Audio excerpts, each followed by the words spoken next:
जो वर्तमान सरपंच है उनको वोट नहीं दिया। लाखपुत्र यहाँ पर एक छोटी सी चाय की गुमटी लगाकर अपना रोजगार संचालित करता है। दबाव बनाया जा रहा है कि लगातार इस गुमटी को हटाया जाए। अतिक्रमण के हम कतई समर्थक नहीं है कि विस्थापन कर दिया जाए, उसके बाद उसकी गुमटी हटा दी। बिना किसी विवाद के वहाँ से गुमटियाँ हटा ली गई है।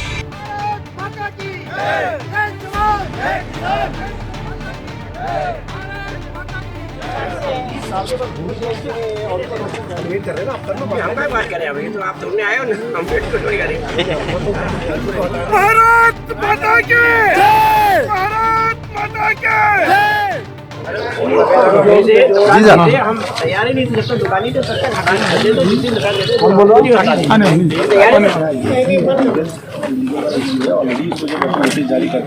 अपन दुकान का विवाद अपन कलेक्टर उनसे बात करेंगे, अभी रहने दो ना, कलेक्टर बात कर लेते हैं, छोड़ दो, कर लो, रहने दो, अभी रहने दो ना, हम वेट कर रहे हैं ना, आप कर लो। हम क्या बात करें अभी, तो आप तुमने आए हो ना, हम वेट को थोड़ी करें।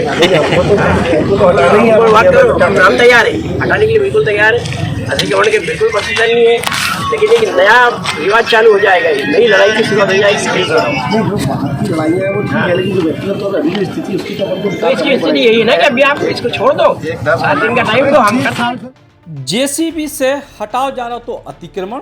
सो नेताजी भारतीय जनता पार्टी की सरकार में पूर्व मंत्री दीपक जोशी जेसीबी पे बैठ गए और बोले कि अतिक्रमण तो नहीं हटे।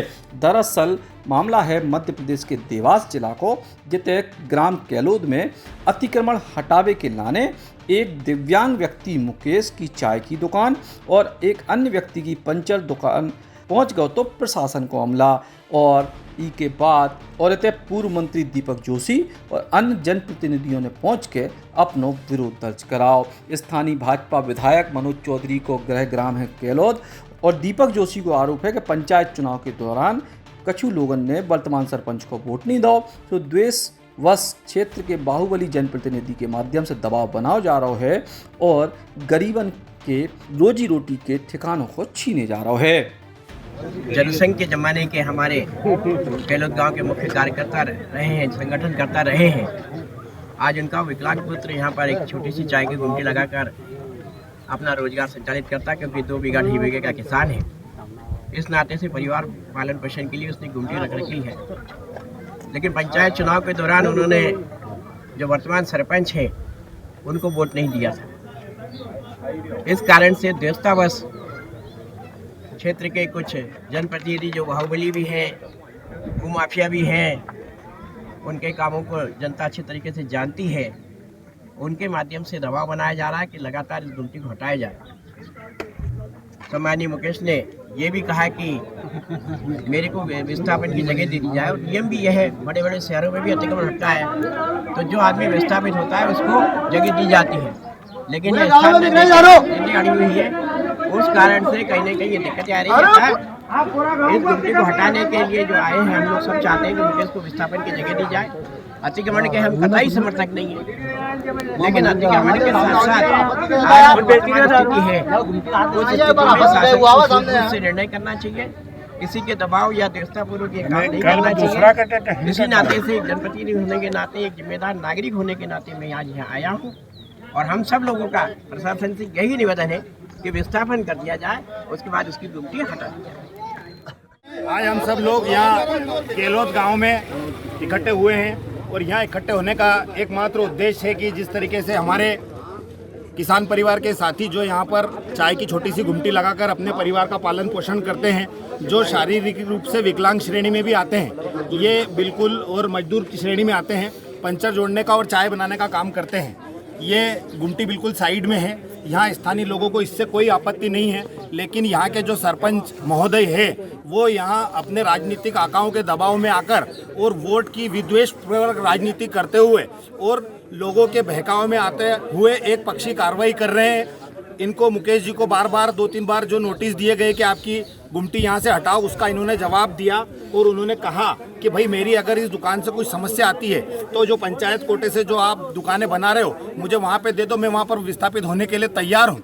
लेकिन वहाँ पर भी इनको जगह नहीं दी गई और जिस तरीके से इनका परिवार का जो पालन पोषण करने का एकमात्र तरीका ये छोटी सी चाय की गुमटी है, इसको जिस तरीके से पूरा प्रशासनिक हमला बुलडोजर लेकर के यहाँ पे आया है कि लगता है कि पूरे देश का जो अतिक्रमण है यहीं पे हो गया। ये एक पक्षी कार्रवाई है और किसानों को और मजदूरों को दबाने की कार्रवाई है।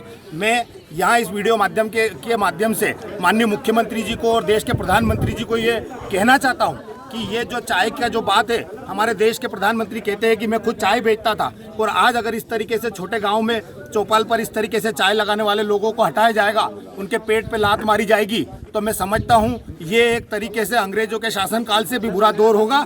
इसलिए हम सब लोग क्षेत्र के जनप्रतिनिधि और सारी जनता यहाँ पर एकत्रित हुए हैं और हम इस एक पक्षी कार्रवाई का पुरजोर तरीके से विरोध करते हैं और हम यहाँ से ये संदेश देना चाहते हैं कि ये बुलडोजर अगर इस दुकान को हटाने का प्रयास करेगा तो यहाँ पर उपस्थित सभी लोगों की लाशों पर से होकर इस बुलडोजर को गुजारना पड़ेगा। जब भी हमारे इस मुकेश की गुमटी को आप हटा पाओगे और जब तक इस गुमटी को विस्थापित करने के लिए दूसरी जगह इनको नहीं दी जाती, जब तक ये गुमटी यहीं रहेगी और इसी तरीके से सुचारू रूप से चालू रहेगी। उतई पुलिस प्रशासन को कहना है कि कछु गुमटी अतिक्रमण के चलते लगी थी और इनको हटा दिया गया है।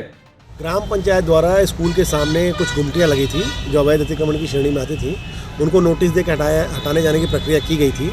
उसमें से 2 गुमटी पहले हट चुकी थी। 2 लोगों का विरोध था कि हमें कहीं और जगह दो, इस बात को लेके था। प्रशासन की मांग पर सुरक्षार्थ पुलिस बल वहाँ पहुँचा था और बिना किसी विवाद के वहाँ से गुमटियाँ हटा ली गई हैं। प्रशासन द्वारा संभवतः उनको कुछ दिया गया है, वो क्या आश्वासन दिया गया उसकी मुझे जानकारी नहीं। दीपक जोशी जी वहाँ पर थे और उन्होंने ये मांग करी थी कि इस व्यक्ति को इस बात का आश्वासन दिया जाए कि जो दुकानें बन रही हैं उसमें इसको प्राथमिकता दी जाएगी।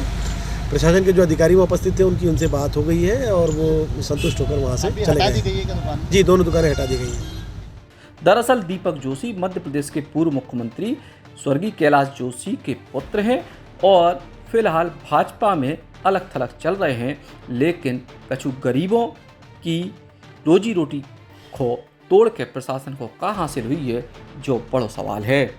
Eklavya University Damoh will guide you towards a bright future. 28 acres of lush green campus, largest campus of Bundelkhand, experienced and dedicated faculty. 50 future-ready courses taught in 12 different schools, separate courts and ground for sport, fully equipped lab and workshop, safe and fully equipped separate hostel for girls.